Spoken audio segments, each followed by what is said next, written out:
শুরু করলে শেষ করেন। ওহ, তোল পার করে ফেলছে। কি অবস্থা! সেই রাসূলুল্লাহর উম্মত আমাদের দিকে দেখেন, মহব্বত নেই, ভালোবাসা নেই, প্রেম নেই, দয়া নেই, মায়া নেই।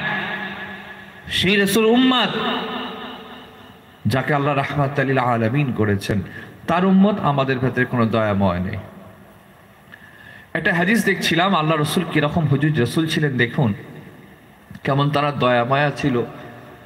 আল্লাহ রসুল দরবার শরীফে, মসজিদ নববী শরীফে এরকম বসে ওয়াজ করছেন, বক্তব্য রাখছেন সাহাবাদেরকে নিয়ে। এমন সময় একটা ছেলে, ইহুদিদের ছেলে, আল্লাহ নবীর দরবার শরীফে এসেছে, হুজুরের দরবারে বসে হুজুরের কথা শুনছেন। এটা সকলে জানেন, আল্লাহ রসুলের দরবারে শুধু সাহাবারা বসতেন তা নয়, ইহুদি, খ্রিস্টান, মাজুসি, মুনাফিক সব নবীর দরবারে বসত। এমনকি কিছু কিছু মুনাফিক আল্লাহ নবীর সামনে বসে থাকতো। সেই ছেলেটি রসুল্লাহ দরবারে আসে, পিছন দিকে বসে, আল্লাহ রসুলের নূরের চেহারার দিকে তাকাই, বাড়ি চলে যায়। নবীর সাথে কথাও বলে না, বেশি আলোচনাও করে না, আল্লাহ নবীর কথাগুলো শোনেন, বাড়ি চলে যান। আল্লাহ নবী একদিন তাকে বললেন, বাবা তোমার নাম কি, বাড়ি কোথায়? তুমি তো আমার কাছে প্রায় আসো, দেখেছি। ছেলেটি নিজের নাম বললেন, বাড়ি বললেন, বললেন হুজুর আমি আপনার দরবার শরীফে আসি। আল্লাহ নবী তাকে বললেন, তুমি তো খুব সুন্দর দেখতে, হ্যান্ডসাম দেখতে, হাসনুন জামিল তুমি। চিন্তা করুন, ছেলেটি সত্যি সুন্দর দেখতে, তাইতে নবী তার রূপের তারিফ করছেন। খুব সুন্দর চেহারা তোমার, তুমি আমাকে যদি নবী বলে না মানাও, তুমি তো জাহান্নামের দিকে আগিয়ে যাবে।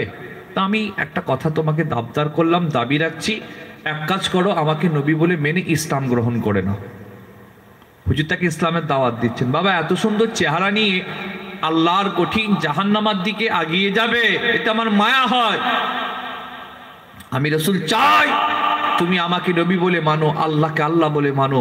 আল্লাহর রহমতের জান্নাতে নিয়ে যাবার জিম্মাদার আমি মুহাম্মদ নিজেই নিয়ে নিলাম।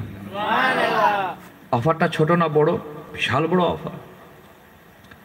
আমাকে নবী বলে মেনে। ছেলেটি বললেন, না না ইয়া রাসূলুল্লাহ, আমি আমার বাপ দাদার ধর্মকে কোনোদিন ছেড়ে দিতে পারবো না।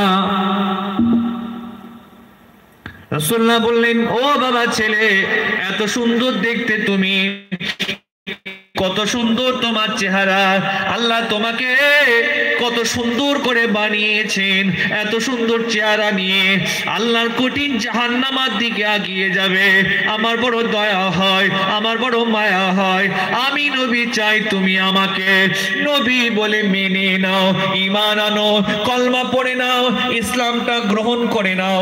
আমি রাসূলুল্লাহ আল্লাহর দয়ার জান্নাতে নিয়ে যাবার জিম্মাদার আমি নবী নিজেই তা হয়ে গেলাম।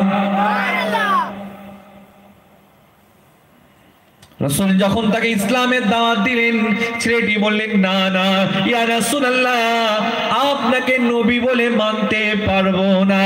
আমার নবী তখন ঘুরিয়ে প্রশ্ন করলেন, এ বাবা ছেলে, যখন তুমি আমাকে নবী বলে মানবে না, ঈমান আনবে না, কলমা পড়বে না, ইসলাম যখন গ্রহণ তুমি করবে না, এটা মনে মনে ঠিক করে নিয়েছো আমাকে আল্লাহর নবী বলে মানবে না, তখন তুমি কেন প্রত্যেক দিন আমার দরবারে বসে যাও, আমার সামনে এসে বসে যাও, আমার বক্তব্য কেন শোনো?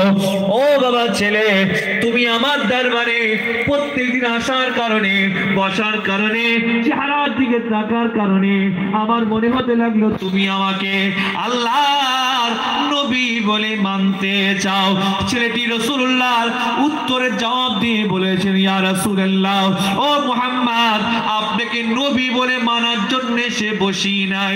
ইয়া রাসূলুল্লাহ, আপনার ব্যবহার, আখলাক, ক্যারেক্টার, চরিত্র ইয়া রাসূলুল্লাহ মানে এত ভালো লাগে, চেহারা এত ভালো লাগে, সেই জন্য আপনার দরবারে বসে যায়। জোরে বলবেন না?